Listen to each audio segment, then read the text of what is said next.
to overcome every temptation. Every temptation, the Lord is ready to help us overcome. But He needs us to resist the devil. He needs us to say no to whatever the enemy is suggesting in our hearts. Please follow me to the book of 1 Corinthians chapter 10. 1 Corinthians chapter 10. I want to read verse 13. The Bible says, there has no temptation taken you, but such as is common to man.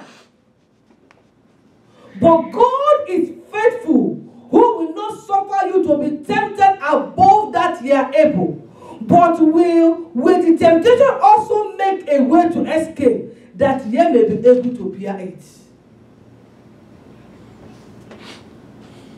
In every temptation that will come into our life, God is ready to help us to overcome it. God is ready to give us a way of escape. God is ready to give us victory in all of them. But He also needs us to be in the program with Him. That's why He says, give no place for the devil. A lot of us have allowed the enemy into our life. And what we allow the enemy to do has created a stronghold in our life. Every temptation that will come to you has occurred to somebody, somewhere, sometime. You talk about hunger. There are people that have not eaten maybe in the last 3 days. You say you cannot pay your bills. Oh, there are lots of them. You say you are being tempted to go and steal. There are people who had nothing and they've been tempted to go and steal and they refuse to steal. Name that temptation. You will see somebody who has gone through it.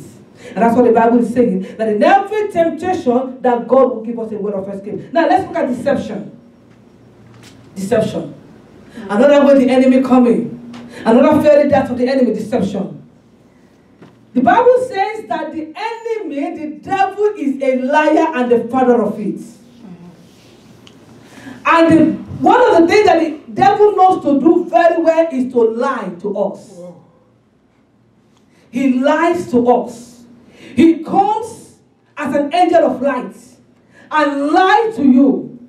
So he is what? A deceiver. If you look at the account of Eve in the book of Genesis, when he came to Eve, when Adam was not there, he lied to the woman.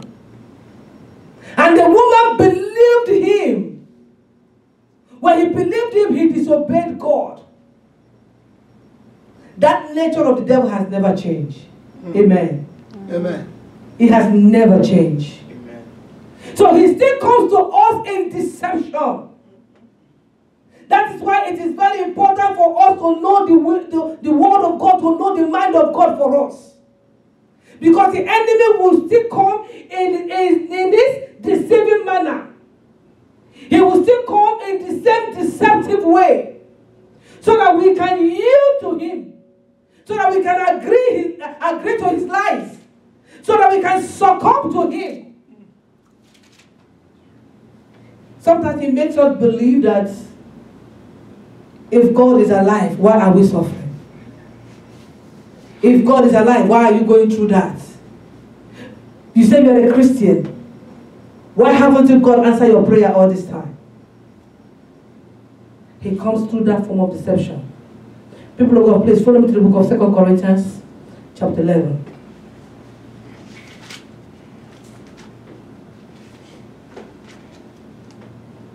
I want you to see verse 3. What Brother Paul was saying there. He said, but I fear, lest any means, as the serpent begat Eve through his subtlety, so your mind should be corrupted from the simplicity that is in Christ. Mm-hmm. Did you see what Brother Paul was saying in the Corinthian church? He said, I am much concerned. I am much concerned about you. I am worried about you. I don't want you guys to be deceived like Eve was deceived.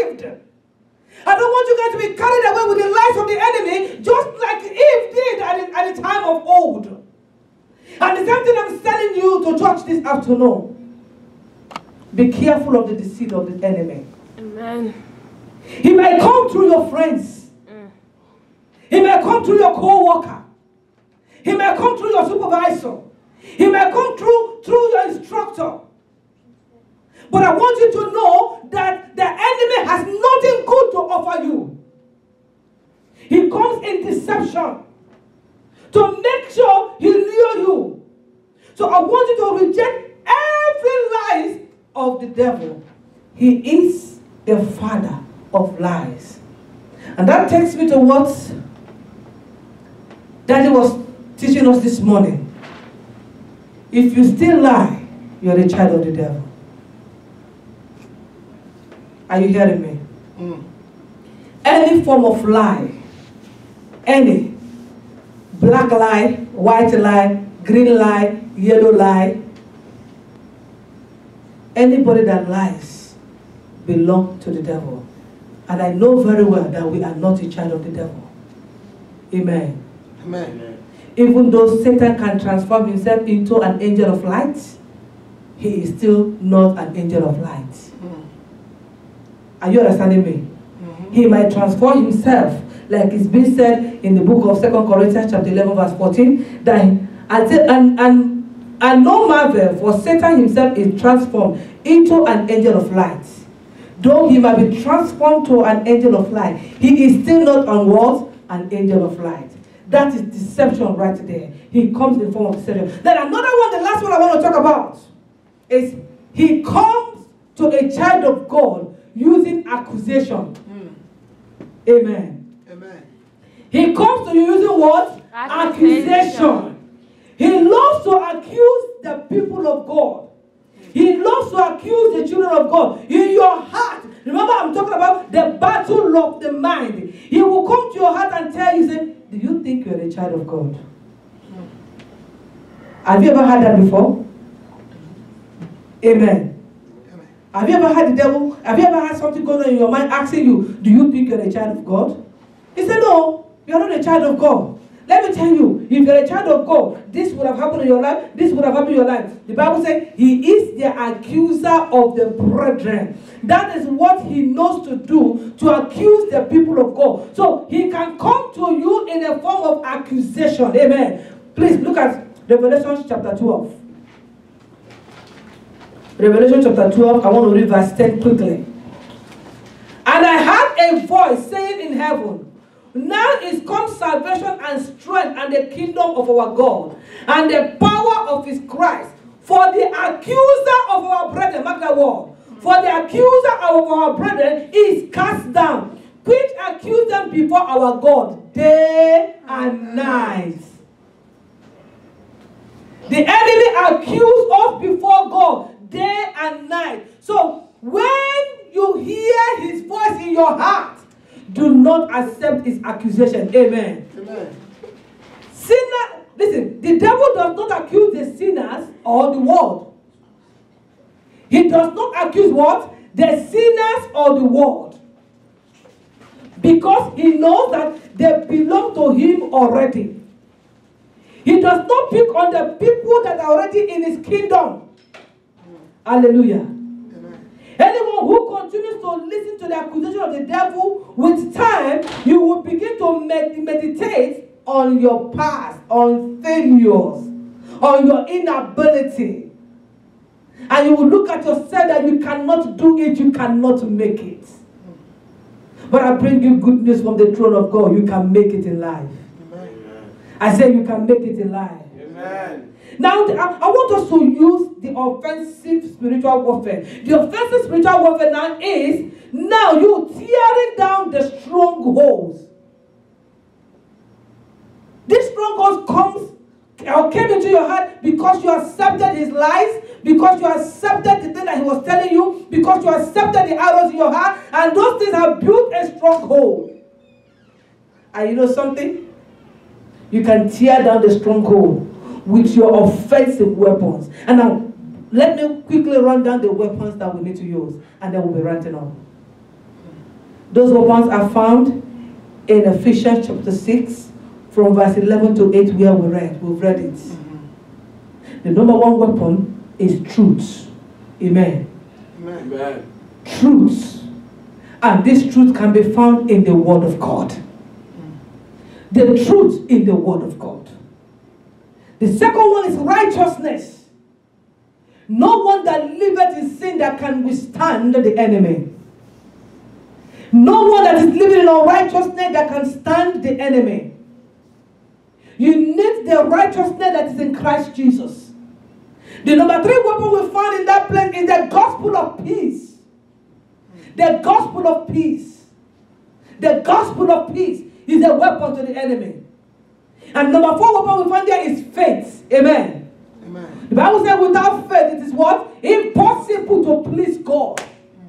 Faith is faith that will help you to withstand every dart of the enemy. Number 5 weapon in that place is salvation. The wages of sin is what? Death. But the gift of God is eternal life. We need to be saved. We also need to work out our salvation with fear and trembling.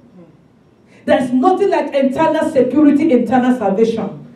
There's nothing like I was saved last year and I'm living in sin now, so my salvation last year still counts. Any day you step out of the ordinances of God and fall into sin, you have forfeited your salvation. It does not matter how long you gave your life to Christ. You need to be a living Bible each day. Salvation. The number 6 weapon there is the Word of God. The Word of God is the weapon that we use to give back to the enemy. If you do not know the Word of God, if you don't carry the Word of God in your life, if you don't carry the Word of God in you, if you do not study the Bible, you will not know the mind of God. And when the very death of the enemy will come, you don't have a weapon to give back to the enemy. The Word of God. Number 7 is prayer. These are all in that scripture, Ephesians chapter 6 from verse 11 to 18. Prayer. Prayer. We need to pray to overcome. A prayerless Christian is a powerless Christian. Victory does not come by just crying. Victory does not come by just complaining. You get victory at the altar of prayer. And the last one is perseverance. Perseverance. You must persevere. You must stand your ground. You must say, I know what the word of God says. And I believe the word of God. And I'm going to continue to trust the Lord. Perseverance.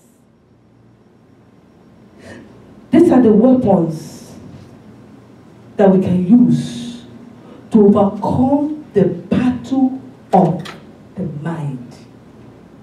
The battle of the mind.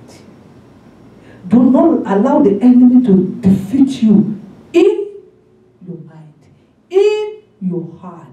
Once you are defeated in your heart, you cannot move on.